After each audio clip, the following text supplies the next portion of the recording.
விஜய் தரப்போட வாதம் அவங்க என்னன்னா வந்து எங்களுக்கு மட்டும் பார்ஷியாலிட்டி பார்க்குறாங்க, தாவேக்காவை மட்டும் பார்ஷியாலிட்டி பார்த்து அனுமதி கொடுக்க மாட்டேங்கிறான்னு சொல்கிறாங்க.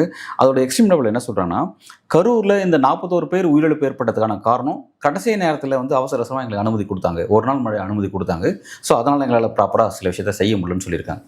இல்லை உங்களால் வந்து இப்படி ஒரு விஷயத்தை எப்படி சொல்ல முடியுதுன்னு எனக்கு தெரியல. 41 பேர் இறந்த மரணத்தில் உங்களுக்கு எந்த விதமான ரெஸ்பான்சிபிலிட்டியும் கிடையாதா? இது என்ன விதமான ஒரு பொலிட்டிக்கல் பார்ட்டி? டே ஒன்லேருந்து நம்ம வந்து விஜய் அவர்களையும் அவருடைய பார்ட்டியும் கடுமையாக, அதாவது இந்த கரூர் இன்சிடென்ட்டுக்கு அப்புறம் வந்து ரொம்ப கடுமையாக விமர்சனம் பண்ணுறோம். எல்லாருமே விமர்சனம் பண்ணுறாங்க. அறிவு நேர்மை கொண்ட எல்லாமே கட்டாயம் விமர்சனம் பண்ணுறாங்க. இதில் வந்து தமிழ்நாடு அரசுக்கு ரோல் இல்லைன்னா இருக்குது, மக்களுக்கு ரோல் இருக்குது, எல்லாருக்கும் ஒரு கூட்டு பொறுப்பு இருக்குது. தமிழ்நாடு அரசோட ரோல் என்னென்னா, சம்மந்தப்பட்ட மாவட்ட நிர்வாகம் இந்த விஷயத்தில் வந்து ஏன் அனுமதி கொடுத்தாங்க அப்படிங்கிற மாவட்ட நிர்வாகத்தில் சில அலட்சியம் இருக்குது. மாவட்ட நிர்வாகம், அதாவது கலெக்டருக்கும் சரி மாவட்ட எஸ்பிக்கும் ஒரு பெரிய ரோல் இருக்குது. அதான் தமிழ்நாடு அரசோட ரோல் நம்ம பார்க்குறோம்.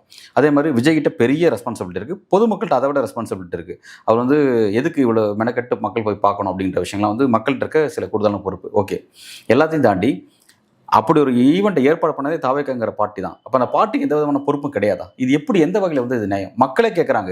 மக்கள்கிட்ட, கரூர் மக்கள்கிட்ட நம்ம போய் கேட்கும்போது மக்கள் என்ன சொல்லலாம், சார் நான் உங்கள் வீட்டுக்கு வரேன், ஒரு ஃபங்க்ஷனுக்காக நான் உங்கள் வீட்டுக்கு வரேன் அப்படின்னா எனக்கு நீங்கள் தான் சார் பொறுப்பு, எனக்கு எதாவது ஆச்சுன்னா நீங்கள் தான் சார் பொறுப்புன்னு மக்கள் சொல்கிறாங்க.